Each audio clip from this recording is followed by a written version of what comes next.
¿A qué edad fue su primera vez? ¿Qué cosa? Como médico, su primera consulta. Bueno, terminé muy joven, a los 24 años. 24 años. Sí, sí. Ahí fue mi primera vacuna. Ahí fue su primera vacuna. ¿Qué apliqué? Lo que sí tengo entendido que usted atendía en las zonas más pobres, en las zonas, en las alturas de su pueblo, donde no había ni una camilla, dice que las camillas rústicas, cuéntenos eso.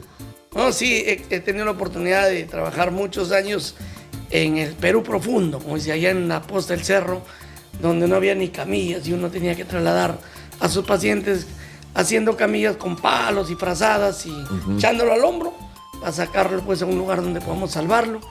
Conozco la precariedad de primera mano del sistema de salud y esa es una de las cosas que nos han comprometido a prepararnos para desde el espacio en que hoy estamos podamos cambiar, ¿no? Así es.